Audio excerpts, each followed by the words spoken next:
Hello, everyone. Here we are with the Chiller7. Man, do I not have a show planned for you today? I got out of bed, started doing push-ups. I started I don't know. I had to take a phone call. I had some business things to do.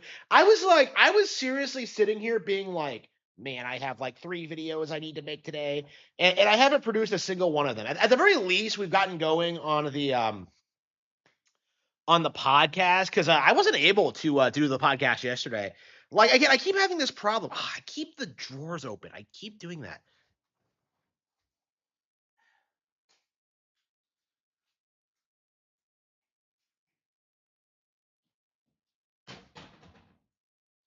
Yeah, I'm just struggling to get things done right now.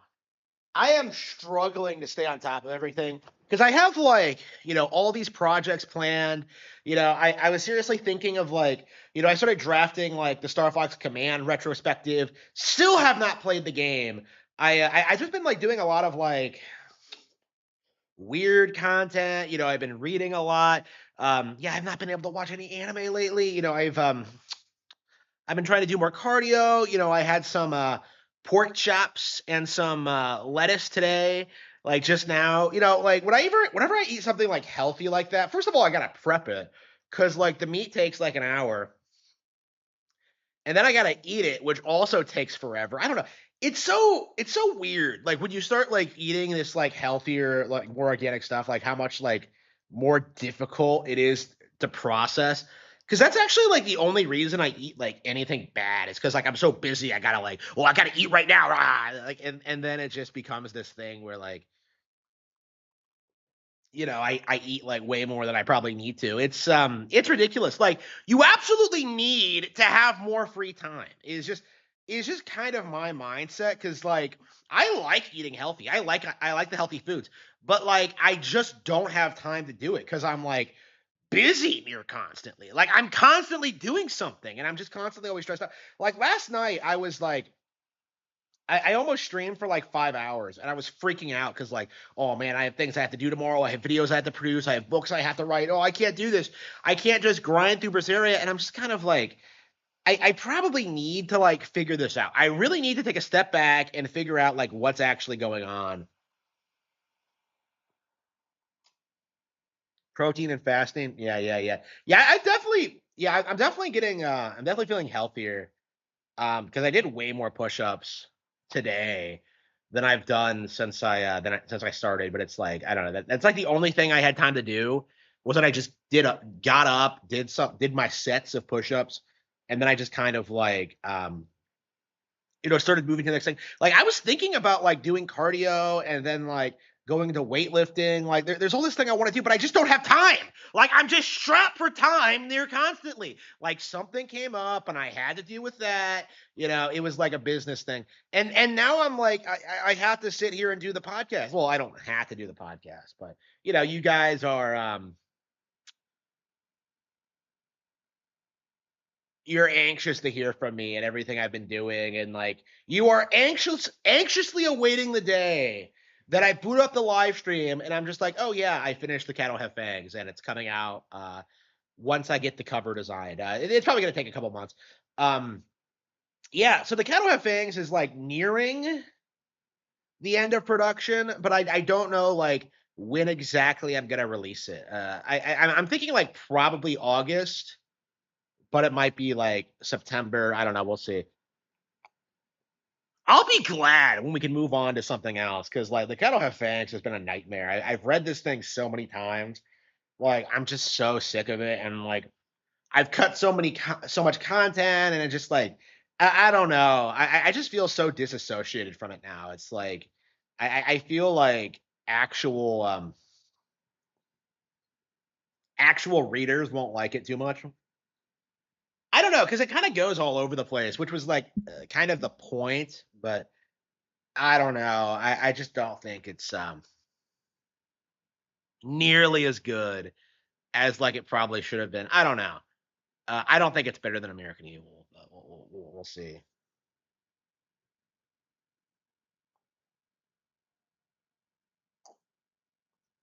They'll watch the next of the skinny bitty video. Never. The problem with arguing with SJWs is that like everything they do is in bad faith, and like if you try and engage with them on an intellectual level, they'll just kind of like drag you down to their level. Like it's important to just kind of like know what wokeness is and just like automatically reject it. You really shouldn't think about it at all, really, because you should have like pretty strong conviction on like what's acceptable, like what you can do creatively, and like something like that. Like, what is the assertion that Skinny Bitty puts out in that video?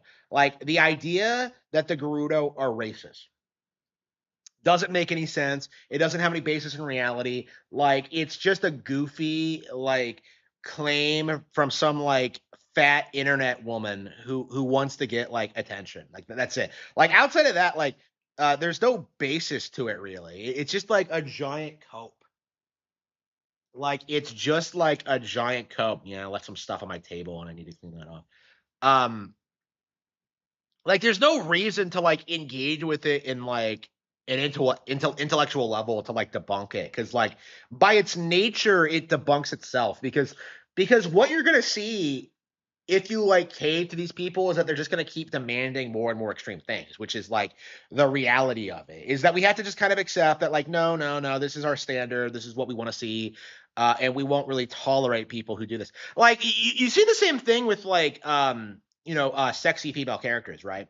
Where they always come out and they're just like, oh, we don't want sexy female characters, like Velvet Crow. Oh, like she dresses badly. Oh, and I'm just like, bro, Velvet has like one of the more striking, unique designs of like any female character I have ever seen in my life. Like, I actually went on like a Reddit thread of seeing people bitch about her, and it kind of dawned on me how Velvet is probably one of the best like female leads in like any game for the past 10 years. But like the reason why nobody talks about her or like addresses her at all is because like of her outfit, you know. And because it's an anime thing and because it's like a JRPG. It's like Velvet is this like amazing character, but she does not get the props she deserves because of like superficial things like this. And it's like it's something we absolutely have to pull out, because like yeah, um Tales of Berseria is indeed better than something like The Last of Us when it comes to like the whole like older sister thing. I can't think of anything that has that like older sister dynamic better than like Tales of Berseria, honestly. Like I think it very well may be like the best example of that specific thing in any game ever, you know, in that sense. And like I've never seen anyone talk about it. I've never seen anyone like talk about Velvet as a protagonist, like, you know, and her like characteristics. Like it's very interesting how she's still very like feminine, but is like one of the most rage-filled characters like ever. It's great. You know, I love Velvet. Like, but like, yeah, like someone like Skinny Bitty would never play Tales of Berseria. She doesn't know it exists, and if she did try to play it, like she would immediately bitch about like her clothes. You know what I mean? Like it's like there's no thought put into like the mindset of the creators or like uh what the character design conveys or what the purpose of it is.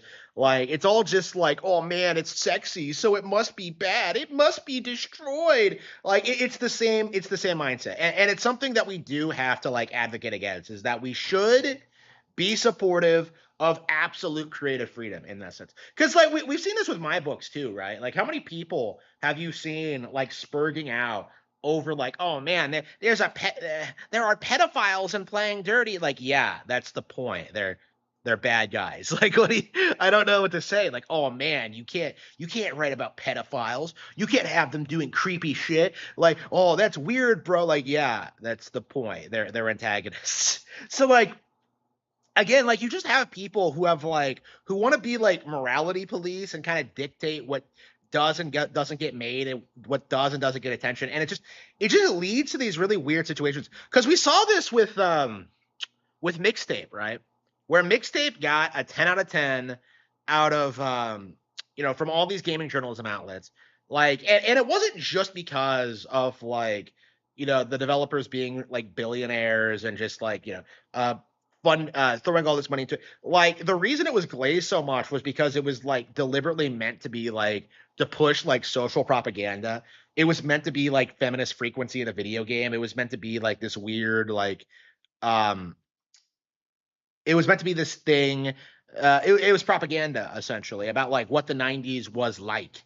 And it just wasn't, because like either you're younger and don't give a shit about the 90s, or you were there and like no, it was nothing like that. And that's like that's a real problem I think that these developers are having, is that like it's harder and harder to gaslight people into thinking the past was like way different than how it was remembered. Because I think like a really big advocate, a really big thing when it comes to woke culture is this idea that like, yeah, the past was all bad, everyone was ignorant, everyone was stupid, everyone was like miserable, like, and we've only gotten like better and better and better over time with like, you know, our progressive policies, or like, you know, our equality, you know, feminism, you know, diversity. Like they try and like portray it as if this is like some amazing like positive thing, and that's it becomes very obvious, like historically speaking, just how untrue that is.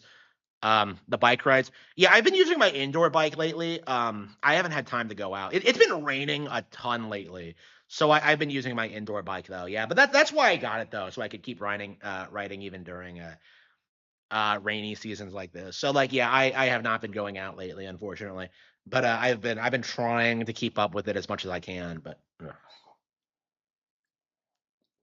it's definitely frustrating. Yeah, but it's like we're gonna have to see just what happens in like the next couple of weeks, because the Nintendo Direct is gonna happen in June.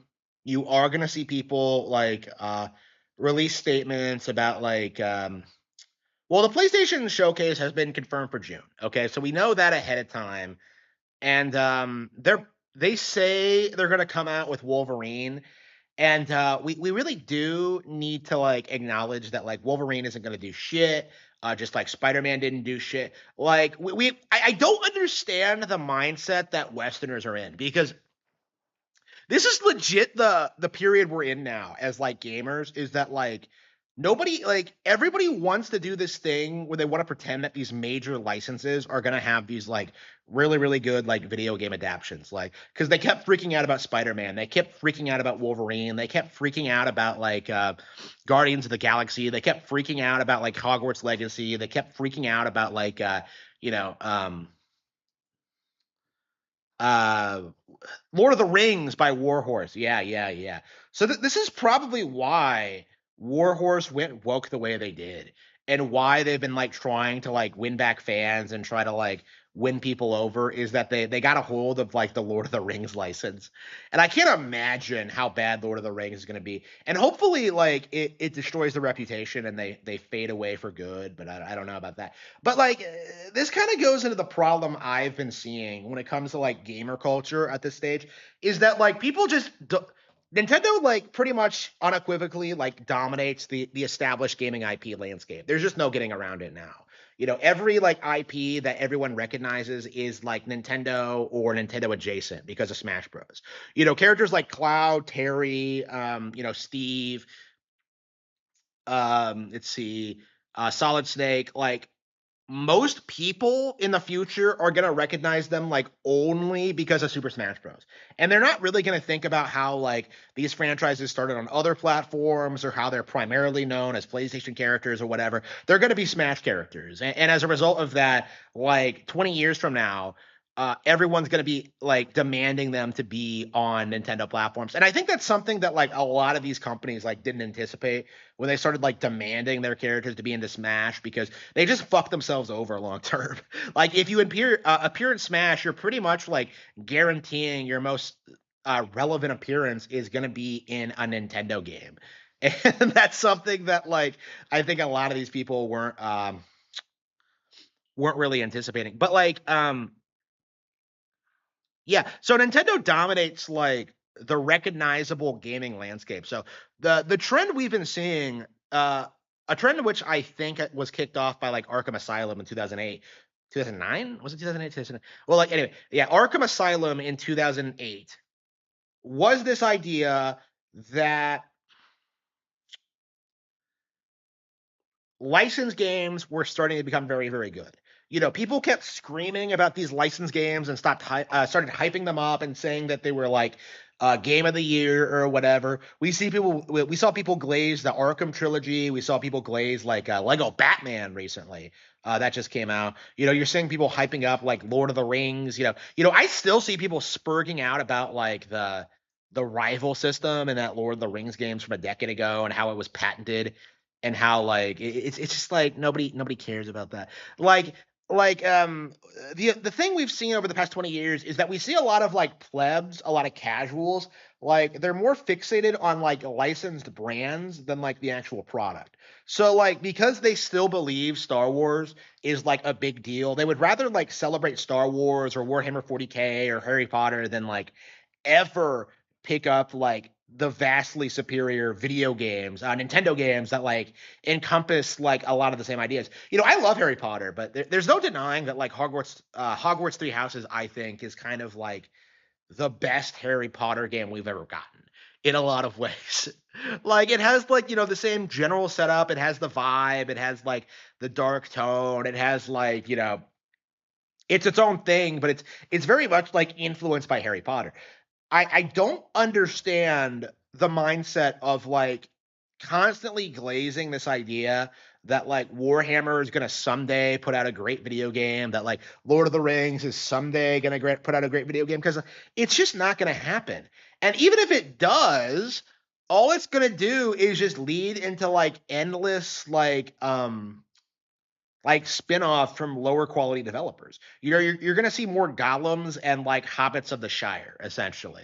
Like you're gonna see like more shit like that. Like even if Warhorse from Lord of the Rings is good, which Lord of the Rings from Warhorse is good, which there's no guarantee of that. Like it's not gonna mean that like Lord of the Rings are gonna magically have this like amazing renaissance. You know what I mean? It's not gonna like save the brand, honestly. Like honestly, I think fans of brands need to be a lot more selective about what they support, because it's so weird seeing people talk about their shows and talk about Star Trek and like, oh, I hate the original series, but I love the Next Generation, but I hate STD, and I hate Deep Space. Like I don't think anybody hates Deep Space Nine, but like you see them like go on and on and on, like this extensive just like what's good and bad, and I'm just kind of like, why don't you just like stick with what's good and just kind of stick with that? Like if I hear if a show is bad, I'm not gonna watch it. You know what I mean? Like I just don't understand this notion of like watching 5 seasons of The Boys only for it to end in the most anticlimactic way imaginable. It's like I don't I don't get it. You know what I mean? It's just like it's just embarrassing. But yeah, this is the mindset they're in, is that like as long as it's like a recognizable like mainstream brand, you're gonna see like the normies support it. And then like if it's not a mainstream brand, if it's like an anime or a Nintendo product, like you're gonna see them like rally against it, like no matter how good it is. Like I don't think we've seen like an anime break out into the mainstream since like One Punch Man, and that was like a decade ago. And like One Punch Man was kind of lampooning the whole superhero thing, which I think is the only reason why it blew up the way it did here. But like, um, you you look at like what the normies do and what they talk about and how they go through like talk about rewatching Game of Thrones and shit like that. Like they try and cope and say like, oh, I'm just gonna like not watch season 8, and I'm just like, we all know you're going to. Like it's just like, oh, like they do this thing where they have like Stockholm syndrome with these brands, and they just kind of like refuse to admit that these brands are bad, and they haven't been like doing well, and they haven't been like they can't evolve, like, and they can't make new franchises, honestly. Because like this is the thing I've been noticing, is that like if you look at like what happened to a lot of Cartoon Network shows, right? Regular show, Adventure Time, and Gumball like ended forever ago. Okay, like they had their runs, right? People were pretty happy with like all of them. Maybe not Adventure Time, but like they had like a good, satisfactory run. It's over. It's time to work on the next thing. No, they were brought out of retirement to do the same thing again, because none of the suits want to pay the people involved to make new shit. Like the regular show guys tried to make something new, and it just did not take off. I mean, like it was fairly popular, but like they they're not allowed to just end something and move on to something else. They just have to endlessly like milk their successful brand. And the problem that like that's amounting to is that like they're essentially milking the cow dry. And it's getting to the point where like um viewers are just not gonna like the good old stuff, honestly. That's kind of how I feel about Star Wars, is that like I don't really want to branch out into spin-off material or like anything else they do, because like yeah, I'm just gonna stick with the original three movies. Like honestly, one of the things I'm pushing for, and I'll do this if I become a billionaire and like buy Disney and I get the Star Wars rights, like what I would do is that I would probably just like wipe the prequel trilogy from the canon and just like remake it, honestly, just completely make my own like prequel trilogy. Like that's something we should be talking about, but instead like people do this thing where it's like we have to just like worship everything that comes out and treat it like it matters.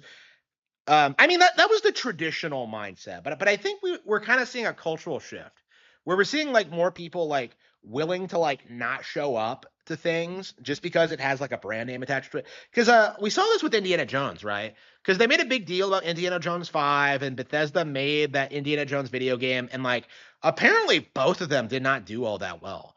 It's very interesting. Like people don't even remember the name of Indiana Jones 5. And like Disney like released a statement saying they're going to wipe it from the canon, and they're going to like move on from it cuz like it really did tank their brand, right? Like they really tried like replacing Indiana Jones with girl, and it just didn't happen. So instead of making their own character, their own like female adventure archaeologist, a la like Lara Croft, they just decided to like emasculate Indy, and just like, who, by the way, is at the end of his career. Like again, I don't. You're not emasculating anybody if he's like a fucking 80-year-old man going on some adventure. Like I could understand it if it was like a situation where like he's just too old to do anything, but like we all know like the intention of like these kinds of like subversions. It's like it's to manipulate the audience, and it's to like push political views onto the audience. But we're increasingly seeing that these this propaganda doesn't work anymore. Like people just aren't watching these fucking shows or movies. And those that do just kind of like they're so blindly consumerist, they just like instantly move on to the next thing.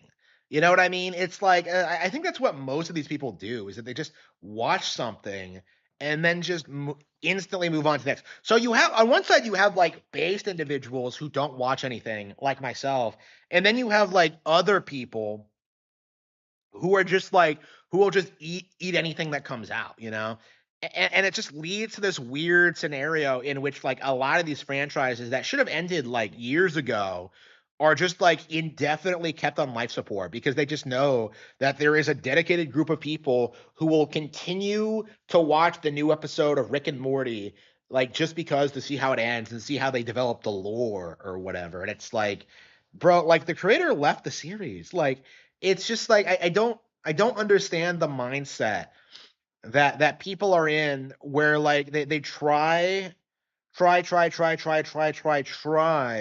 to create the illusion that like that these these licenses are relevant. And meanwhile, like a lot of them are like, clowning on like the Mario Galaxy movie. Yeah, the amount of people I've seen spurging out about like the Mario Galaxy movie is ridiculous. Like they've done all sorts of weird things, by the way. Like I saw someone try to say that like Mario Galaxy had the worst ending of any Illumination movie ever, and it's just like all he does is put a flag on top of a castle, and I'm just like, what are you talking about? Yeah, I straight up do not have Steam on my PC. Nope, I do not have a PC. I do not have Steam. So I own Tales of Arise on PC, and I got like 10 hours into it, and I think I'm just gonna rebuy the game on Switch 2 and just play it on there, because fuck Steam. And I have to wonder if like more people are like comfortable doing that, because I think traditionally like Steam wasn't something you got unless you were like a tryhard and like an enthusiast. And like I think now you have like console owners who also have like PCs, who are just kind of like naturally leaning towards consoles. They just the PC Master Race thing is a cope, and it always has been. And I I don't know. I'm getting to the point that like I will probably make fun of like PC gamers in person, honestly, because I think that's all it was really. Like looking back on it, was that like PC gamers were like willing to like clown on console players like publicly, and everyone else was just kind of like not bothering because nobody cares about PC. It's like it's just dumb, honestly.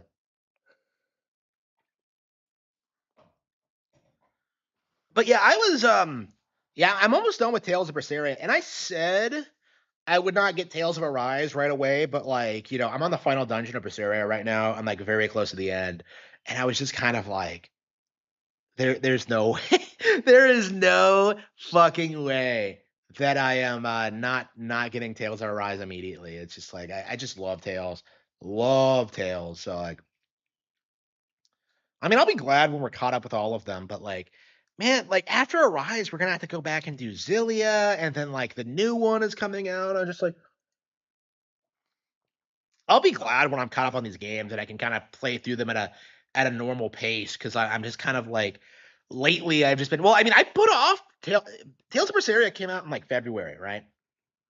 So I didn't start playing it I think until March, and I loved it like instantly. But it was just one of those situations where like I didn't feel as if it was like really I didn't feel as if like the time was right for it. Like I don't know, like did I end the endless grind or something? I don't know. I've just been like I was playing a ton of RPGs. Like was I trying to get through Symphonia this year? Like man, I can't even remember now. Like I'll have to check my dates, but like it might have been because I was still trying to finish Symphonia first when it came out. Or maybe Dragon Quest 3 or something. I don't know. It's just been like more Nintendo gamers? Yeah, yeah, yeah. I mean, there are gonna be for sure. Like, if you look on Twitter, you can see a lot more people like me than there used to be. It's becoming a more mainstream thing. Like, I kind of noticed this on Twitter. I think I said this. People are like saying the same things I was saying like 20 years ago in regards to how Nintendo is like the better console developer and has the better games. Like, it's becoming a lot more mainstream and socially acceptable to say that than it used to be. And I think with the success of the Mario movies and like, the returns of brands like Star Fox, like the Star Fox thing is interesting because the community's gotten way too comfortable just like dismissing everything as a remake. And like the instant they make a new game in the series, like that entire cope is gonna fall apart. You know what I mean? Like we're getting one last like good remake of Star Fox 64 uh that builds up to a sequel and like I don't know how the masses are gonna dismiss this. This is the same thing that happened to Samus Returns, right? We got like Samus Returns, and then we got Dread, like a couple of years later. Like people don't people don't think about it in that context, but it's true. It is 100% true. We might be they might be gearing up for like the completely original Star Fox game now. Like we'll have to see about that. But it's like what we're seeing now is that like all of the age-old copes in regards to these Nintendo franchises are just collapsing, and they're just kind of like they're in conflict with one another. Like you have people who love Wind Waker and glaze like the GameCube era, like Zelda games, beefing with people who think it like peaked with Ocarina, and they both hate like Breath of the Wild and Tears of the Kingdom, and it's like Breath of the Wild and Tears of the Kingdom fans like don't even know anything about this, like because this is like 30 years worth of like autism, like lore that you can't follow up on. Like, you when it all falls apart, and I think it will, it's going to be like universally accepted just how much better Nintendo is in the competition. And I suppose, oh, you just got Eternal Darkness. Wow, great pick. Yeah, I love Eternal Darkness. Probably my favorite horror game of all time. I don't know. Like Resident Evil Requiem, man, if it just had like if the entire thing was Grace, it would probably be like my all-time favorite horror game, but they just had to fuck it up. They just had to fuck it up. I loved Requiem so much when I was playing as Grace, and they just completely botched it because of the Leon shit. I'm just ugh. like remove Leon. I actually did take Capcom's survey and told them that like, yeah, I want more things like Grace, like no Leon. And I don't know how many people are saying that, but it's just like ugh. I don't like again, this is why I can't take Capcom shows seriously because like there were legit good things to like about like Resident Evil Requiem, and yet like instead of like acknowledging the problems and that the stuff that needed to be fixed. Like instead, like the community is doing this thing where they're just like, oh yes, it's the greatest thing ever. Leon's the greatest character ever. Like I love Leon. Like I never want to not play as Leon. Like I'll be playing as him when he's in his 90s. Like oh Leon. It's just like I just find it downright embarrassing, and it really should get like called out for what it is. I just don't understand the mentality of just like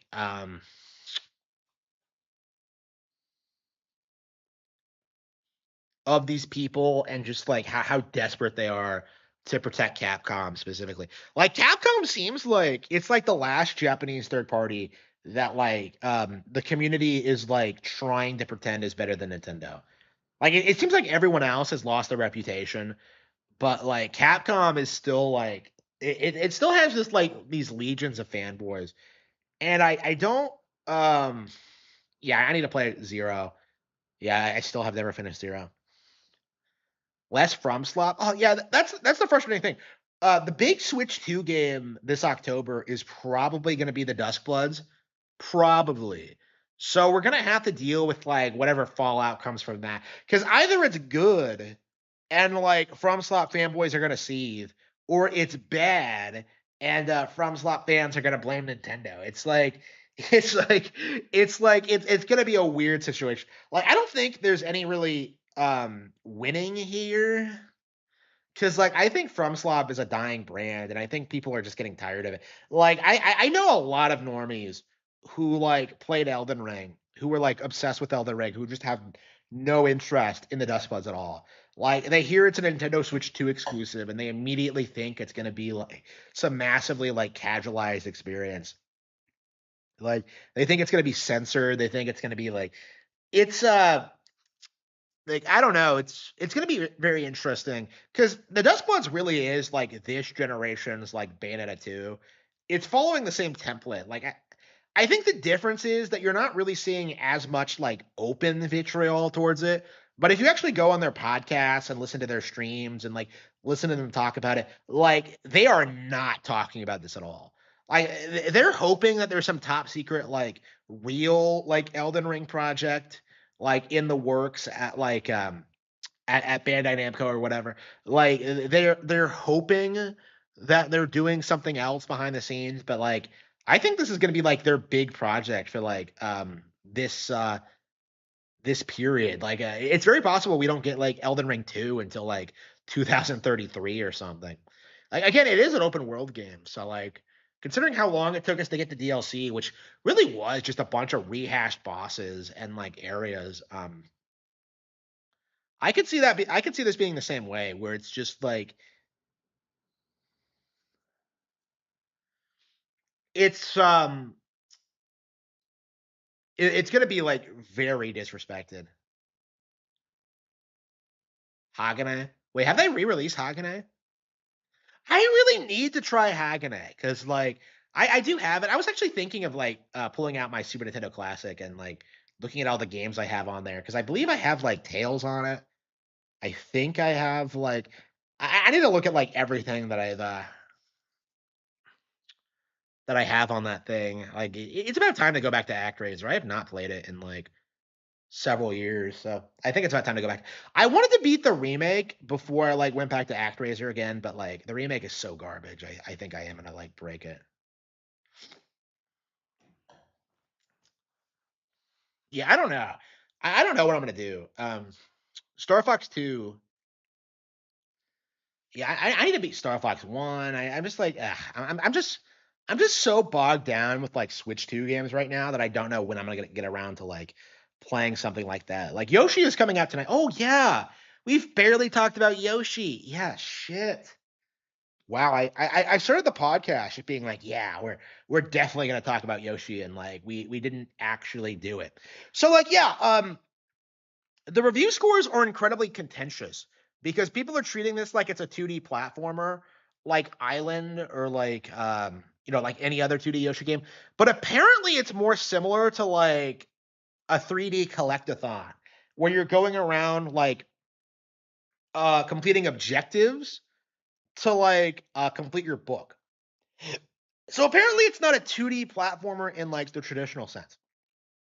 And so if that's true, that really showcases, I think, how out of touch and delusional IGN actually is, because they're classifying this as something it isn't. Like it's not really a 2D platformer in that way. It's a 2D collectathon. It's emphasizing the collecting aspect, and that's quite a bit different than like the traditional action based platformer. It's a subgenre of the same thing. So it's very similar to how like they try to pretend like Zelda is an RPG, so they can try and say that like it's a shitty RPG because you don't have like dialogue options or anything. Like yeah, they're judging it based on like the wrong criteria. They're not like treating it like they're not reviewing what the game actually is, essentially. 2D Mario hate is 100% absolutely. Absolutely. Absolutely. So yeah, it's interesting. Yeah, New Super Mario Bros. Is a really good example of like what I was saying earlier of how the community does this thing where they over exaggerate an issue with a Nintendo game so much that when Nintendo puts out a new game that issue doesn't apply to, they just have nowhere to go. Okay, because that's what happened with Super Mario Bros. Wonder, right? Is that immediately this thing comes out and you have like Sean Malmstrom or whatever, like he comes out and he's like, new Super Mario Bros. Wonder. It's gay, it's colorful, it's new Super Mario Bros. Wonder. It's the same thing we've always gotten. And then meanwhile, like actual people who are actually playing it are immediately just like, no, it's its own thing. It has its own visual identity. It's a lot of fun. It's my favorite 2D platformer ever, honestly. Like my favorite 2D Mario game. And yet, like, you still see a lot of purists who like insist there's something wrong with the game. And it's not because like the game is bad.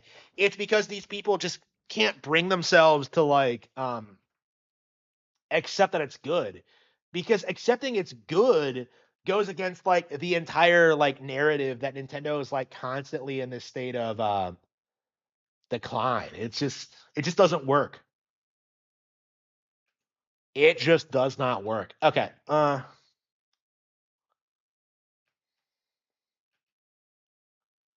Yeah, we're very, very close.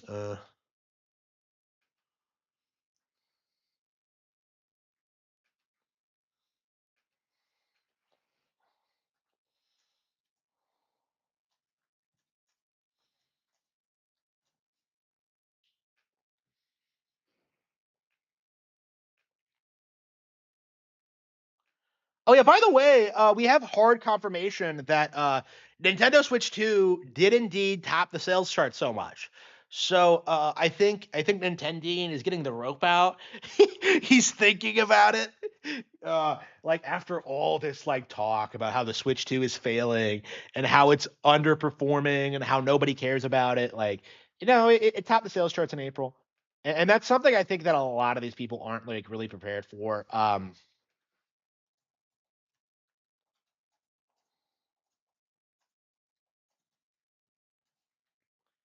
Yeah, I don't think it was one game either. I think it was like Pokapia and Tamagotchi, and Pragmata, which is also on Switch too. Yeah, Tamagotchi actually did outperform Pragmata, which is something that I think a lot of Capcom shills like didn't want to talk about. Like they didn't want to address the reality that Tamagotchi was way more popular and successful than Pragmata. But no, like Tamagotchi, which by the way does not allow adult child relations. Yeah, that was the crazy popular game. Who knew? Like the game that does not endorse pedophilia is way better. Yeah, I'm very curious, like, if the industry is ever going to acknowledge that like Tamagotchi Life just wrecked Pragmata, because I don't think anybody saw that coming, but anyone besides me saw that coming. Like, everybody thought Pragmata was going to be this huge deal just because it was a Capcom game, and they tried to make it a thing. They tried to call it wholesome. They tried like putting all these labels on it. They're begging for a sequel, but it just feels like it has no real momentum behind it. You know what I mean? Like, this is a very textbook example of how this is something that like really should have just been attached to another IP. I was playing it and I'm just like, why the fuck could this not just take place in like the Mega Man universe? Like, make the girl roll and make the guy like Dr. Light or something. So it actually makes more sense. Like, this could have been like a Mega Man reboot, okay? They could have done something like that. But instead they had to like rethink the wheel and it didn't really work. Like nothing about like Pragmata's setting like really justified it being an original IP like at all. Like, to me it just feels like a really generic uninspired third person shooter. Like, it's very odd to say that, but oh yeah, Metroid Prime 4 was better than Pragmata too. Yeah, yeah, for sure, for sure, for sure. Yeah, Pragmata was just it was just not that big of a deal.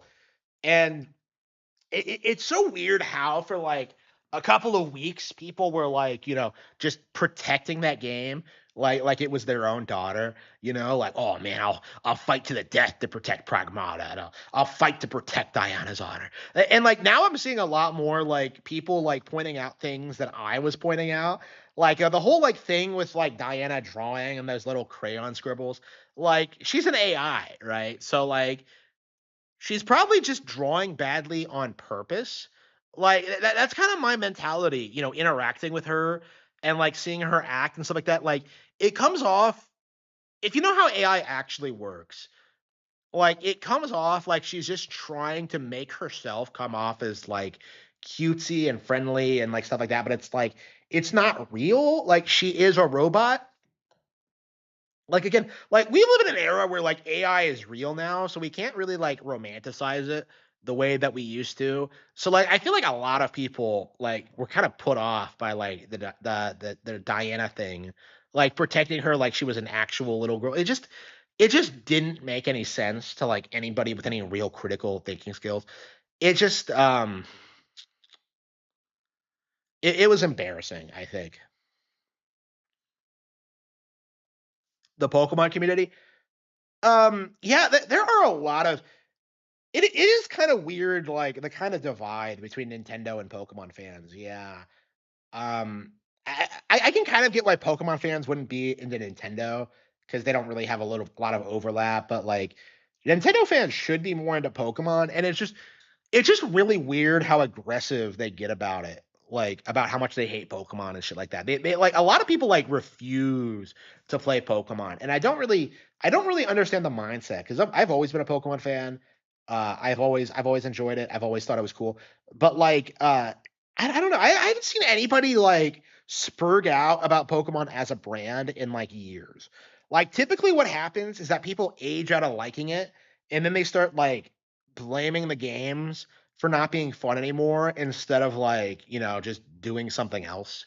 That's the thing with Pokemon is that like it stayed relevant for so long that like people just keep aging out of it and they keep like freaking out over how it's not like some try hard edgy franchise with like lots of gore and sex or whatever. It's just, yeah, play something that actually does that. You know what I mean? Like,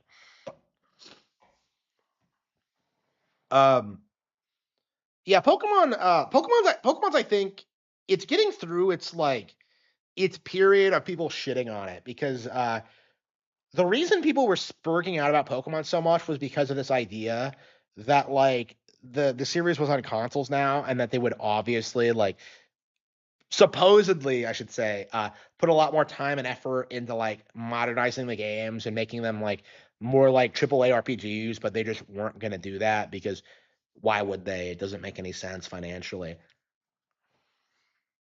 I'm sure like it'll be 5 years since like Scarlet and Violet came out. Well, I guess more like four. Yeah, because it's coming out like early 2022, 2027, right? And like Scarlet and Violet came out like late 2022. So assuming they come out like February, which do we have a confirmation? Alexa, when are Pokemon Winds and Waves coming out?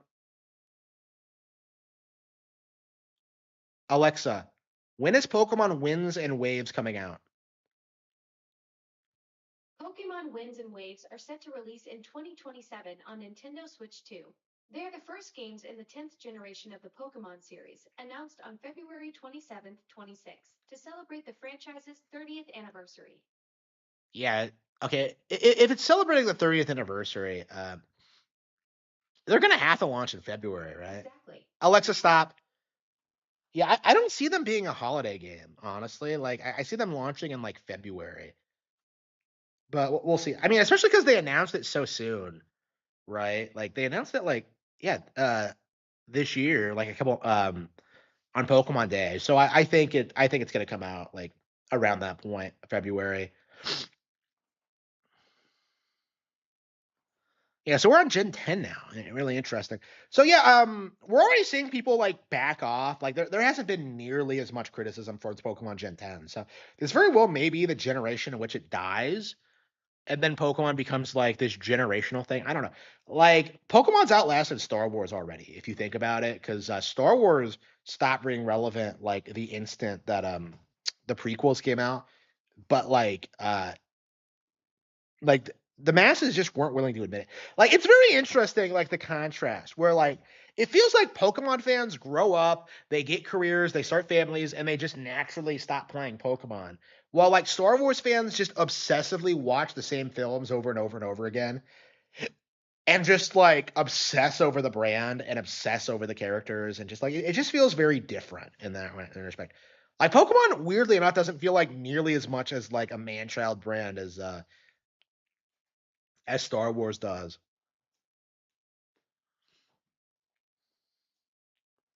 Yeah, I'd like a new mystery dungeon, but maybe next year. Maybe next year. I mean, I guess I could just take out the mystery dungeon deluxe and play that again.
Yeah, sorry, a package came. So like, yeah, I got my water bill, and it was like it's higher than it's been ever.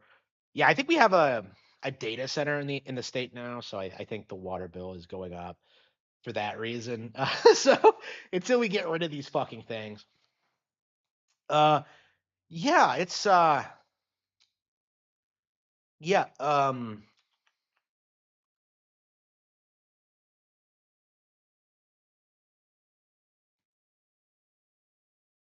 a fourth Pokemania.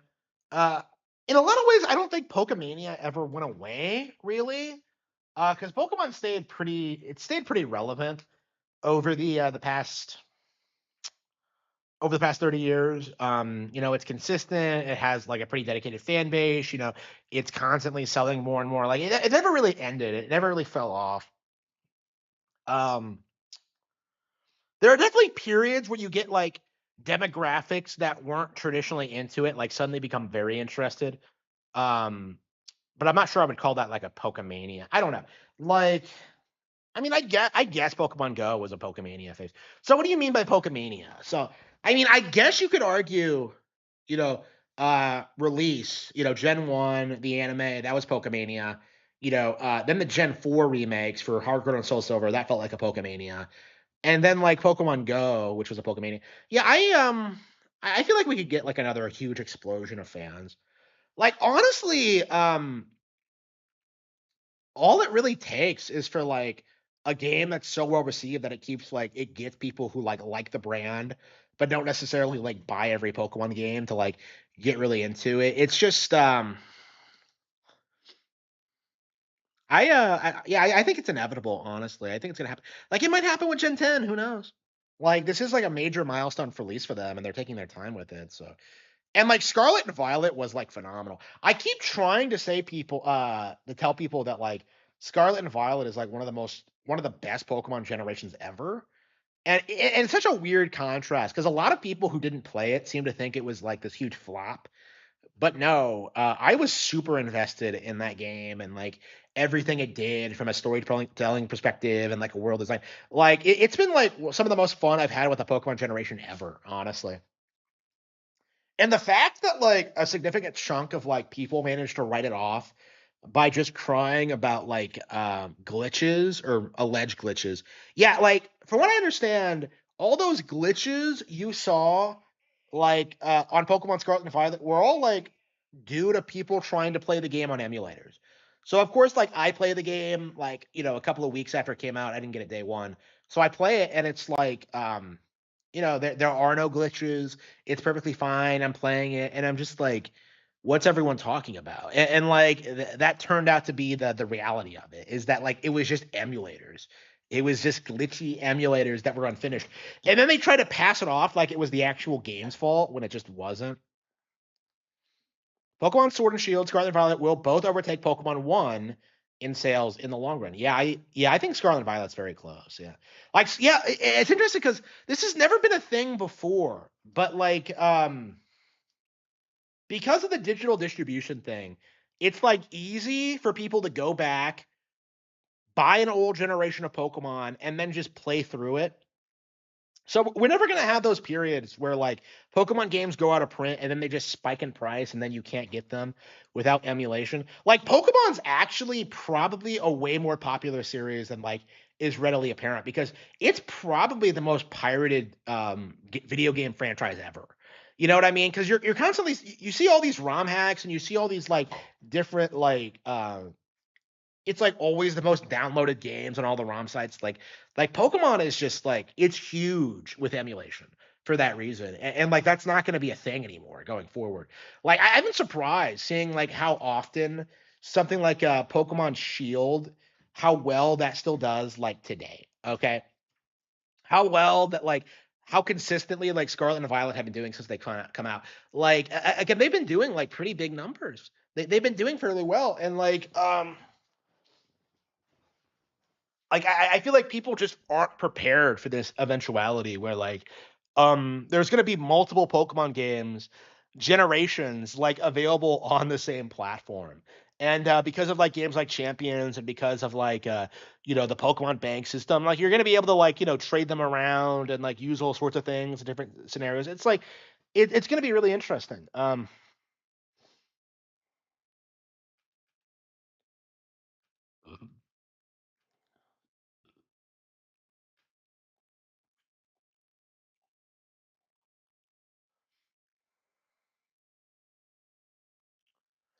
Let's see here. So yeah, Yoshi is we'll be streaming Yoshi when it goes live tonight, like 100%. But like, I don't necessarily know when that's gonna be or how that's gonna happen or like well, I'm not sure like how much I'm gonna like the game at this point because I've seen very little of it, but like I've heard enough to kind of like surmise that it's a great game that's being disrespected by the community. So like we're probably gonna like I would like to blaze through the entire thing tonight, but I also want to get through Tales of Berseria tonight, and so like I don't know like if I'm gonna be able to do both. I think I'm gonna have to just like do like stick with Yoshi, unfortunately. I think we're gonna just put Tales of Berseria on the back burner. I mean, I am kind of burned out on it again, and I hate to stop playing it like so late in the game, but we'll get back to it once we're through with Yoshi and once we take a bit of a break from it, and then we'll pick up a Rise after we're done with that. Um, but yeah, Yoshi, I'm very eagerly awaiting the release of, and I really want to. The Dark Age for Pokemon was like 2004. I would agree with that. Yeah, because like that was around the time I stopped watching the anime for good. That was around the time that like Ruby and Sapphire were out, and I felt like Pokemon was like losing relevancy. Like I feel like that was the one time that like Pokemon might have like struggled a little bit. But yeah, that obviously wasn't true at all. Like after what happened with Gen 4 and like these Tails never ends though. Yeah, it's yeah, I'm gonna finish Berseria and then like immediately go on to Arise. It's like I am so far behind Tails, I can't keep up with these fucking releases. I mean, it doesn't help that they do it like they release a new one like every 3 months right now. They're worse than fucking Falcom. But like I'm trying to get caught up on them so I can kind of like enjoy them for what they are and all that.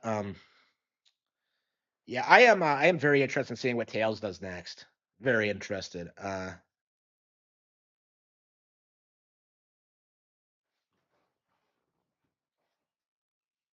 Okay.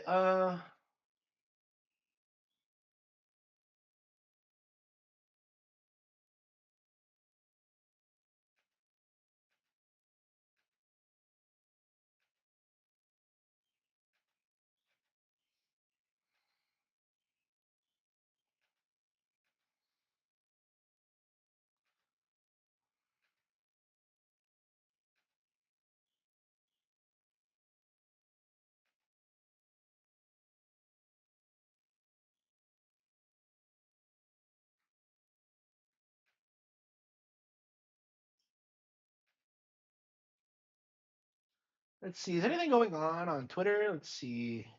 Oh, that's right. I wanted to check some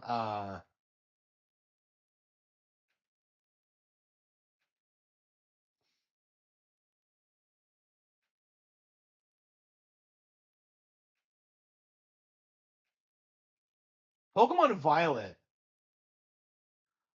1,700 hours, 1,740 hours of gameplay. Wow. Yeah, so like again, you can't like art claim people are like hating these games and aren't playing them when like you have people like this. You know what I mean? It just doesn't work.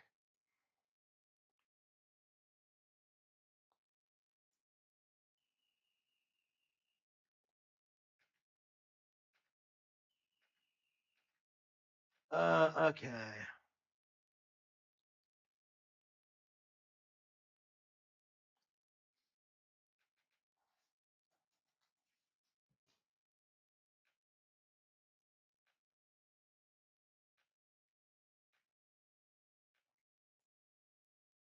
All right, Nintendo being given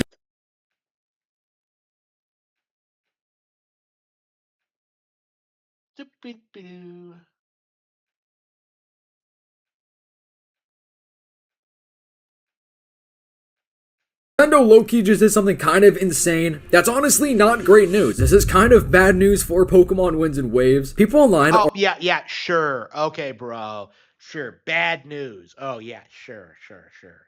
Like, what is with these people and trying to make everything out to be like bad news? blowing up about this. They are talking about it, and everyone is pretty much divided Like about what? this because it could be kind of good in a way, which I want to talk about later in this video. And this is one of It's those bad for Pokemon Waves, but it could be good. Talk about a cope. Talk about clickbait. Videos where I really want to know your opinions and thoughts. So after watching this video, please let me know what you think about this because it's pretty important. And before we hop into that, subscribe to the channel, turn on post notifications to help me reach my goal of 40,000 subscribers. Let's see if we can hit 20 subs during this video. All right, let's get straight to it. You can see right here is a screenshot from that Amazon listing, which means that these games would actually be $80 games in the United States. Oh, perfectly reasonable. Yeah, not an issue. Shut up. Yeah, complete non-issue. Like, what are you talking about? Okay. So like again, $80 is like the AAA standard now. So I don't understand why people are like still spurting out about it. Like Tears of the Kingdom is $80. Um like Mario Kart World is $80. Like it's gonna be the standard price point for like the big huge sellers on Nintendo Switch 2 going forward. And it's not a big deal at all.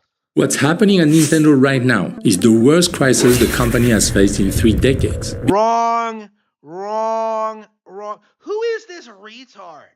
Like, who is this retard? I don't know who this. All the executives are in full crisis mode. Like, after Tamagotchi like sold as much as it did, after the Switch 2 success. What do you mean? Like they keep insisting that like, oh yes, the Switch 2 is like, yeah, Nintendo's struggling. Like this is like typical financial just. Behind closed doors in Kyoto, the executives are in full crisis mode. Their stock has been cut almost in half in 5 months. They just slashed Switch 2 production by a third. Even their own customers just filed a class action against them in a Seattle courtroom. On the surface, we keep being told everything is fine. The Mario movie is breaking records. The Universal Park is sold out. All is well in the kingdom. It's a lie. In February, their own president walked into a room full of investors in Kyoto and admitted on the record that overseas sales were missing every single target they had set. Oh, wow. Yeah. Okay. Slightly underperforming. They're over. Yeah, they underperformed from their expectations where they would be the best-selling console. Like, what's he talking about? 2 days ago, Nintendo warned investors that their net profit will collapse by 27% over the next year. It's not Wall Street predicting the crisis, it's Nintendo. The company that gave us Mario, Zelda and Pokemon is in deeper trouble than anyone wants to admit. In this video, I'll tell you what is actually happening. Wow. Nintendo is doomed. I love by the way how these people keep freaking out over Nintendo stock price dropping while like ignoring like how everyone else in the industry is how their stock is falling for like a lot of the same reasons, because they keep blaming like the economic conditions and like the market, which is true, but they seem to not account for the fact that this is also going to affect Sony and Microsoft. You know, like that's always the convenient thing that they leave out in these situations. Why is Nintendo taking fire from every direction at the same time? And what does it mean for the future of the company? I've been running businesses in Asia for over 26 years. I see how Asian companies actually operate from the inside. The strategies, the mistakes, the cultural blind spots Western media never talk about. If that's a perspective you find useful, hit subscribe. No, I don't think so. On May 8th, Nintendo published their annual result for the fiscal year that just ended. Net profit up 52%, sales nearly doubled. On paper, the most successful year in the company's history. But you have to look inside that record year to understand what really happened. Because the launch quarter was extraordinary, and every quarter after that, things got worse. Wow. Yeah. So this is my problem with like armchair analysts, is that they don't look at the actual release schedule.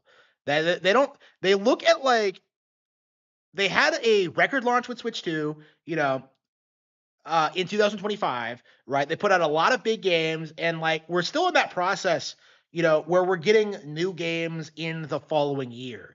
You know, things have been like steadily releasing. We've been getting like regular releases, but like nothing major yet. Like people like this don't seem to understand like how the market works and like what actually sells to consumers. And that's like their huge, massive blind spot, you know, is that they just don't seem to understand that all it's going to take is like a major Nintendo Direct to like get sales way up. And this is a major problem with these people because they seem to think that um like the huge high profile period for Switch 2 is over, when I would say it's not going to peak until like 3 years from now. That like they treat it like they treat game consoles like they're iPhones, where they get replaced every year, and people just move on to the next one. And that's not true for Nintendo consoles. And like it's a huge massive blind spot in this The field. third quarter, the one that ended in December 2025, Nintendo's gross margin had collapsed from 59% down to 37%. That kind of drop almost never happens to a company this size outside of a recession or a global crisis. We are in a recession. We are in a global crisis. Like, what are you talking about, you fucking retard? Like, this is this is the problem that these people have. Is that like we're in a recession, we're in a global crisis, like the prices for everything is skyrocketing, and they want to pretend that like Nintendo is specifically in trouble, that Nintendo specifically is struggling when like it's everyone. And it's entirely because of just how the economy has gone to shit. But like and all of this is a byproduct of the boomers and like the pandemic and like everything that's Wall happened. Street watched the numbers coming, and the response was of another world. Goldman Sachs, Morgan Stanley, Bloomberg's analysts, every major desk on the planet simply cut their profit forecast for Nintendo Yeah, Bloomberg is a joke. Don't listen to Bloomberg. by more than $1 billion a year, every year for the next 4 years. The stock kept bleeding. Tens of billions of dollars in market value gone in months. The smartest money in the world looked at Nintendo's books and started running for the exits. And then Nintendo itself confirmed they were right. Yeah, don't listen to this retard. He has no idea what he's talking about. Oh, the geniuses on Wall Street, like all you guys do is just manipulate the market to profit. That's it. You don't have any like major insights. You don't know what you're talking about. You don't even understand like the industries that you're speculating on, really. Like and this is a really good example of that. Just like what an idiot.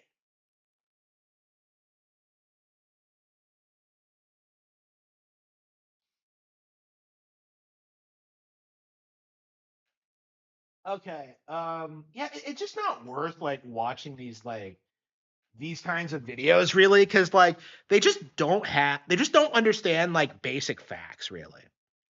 Like again, it's you're not supposed to expect like nonstop like stock market gains. Okay. So they reached their all-time high when the Switch 2 came out, and it's been like dropping since then. And now it's back to where it was like before the Switch 2 came out. Like that's should be seen as perfectly normal. But like, people like this are doing this thing where they're just like, no, it's not normal. Like Nintendo is failing. They're struggling. Their stock price has gone down, and that's going to destroy them. And it's just not. It's just not. You'll go broke listening to their analysts. I agree, actually. Yeah, because like they're not going to give you advice to benefit your company. They're going to give you advice that benefits them. And I think that's the problem. And I think that's why we've been hearing so much about this, is because like Nintendo doesn't listen to the market. They don't listen to the investors, and they don't listen to fucking like Bloomberg or Goldman Sachs. And like no one should. Like these are the people responsible for the recession. Like these are the people who have been fucking everyone over for decades, Like why should we listen to them? Like ever? Like fuck them. Like it just doesn't make any sense. I remember when Takashi Mochizuki came out and he tried to say that he was right about like something he said, but like it was just a blatant lie. It's just like, yeah, so typically like what they do is that they look at something that's happening, and then they try to misrepresent it as being a mistake that like Nintendo has made like business wise, or it's because of like their actions or whatever. And it's just never true. So like you can't really listen to these people. Like, and again, I really wonder if like when the Switch 2 explodes later this year, like what the cope is going to be, honestly, about this.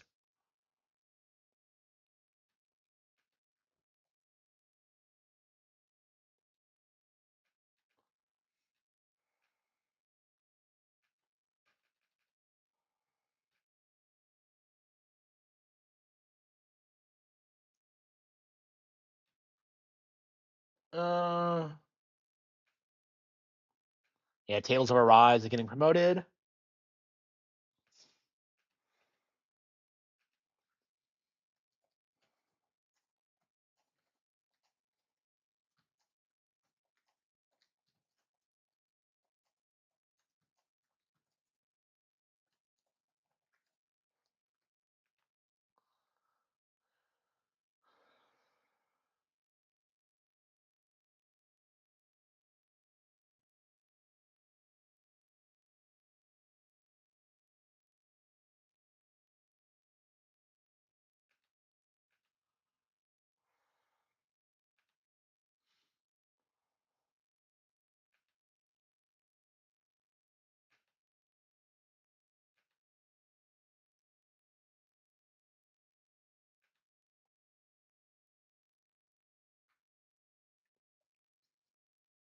Hmm.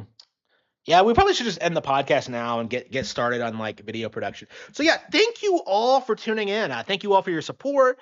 Thank you all for watching. Be sure to subscribe, like the video, comment.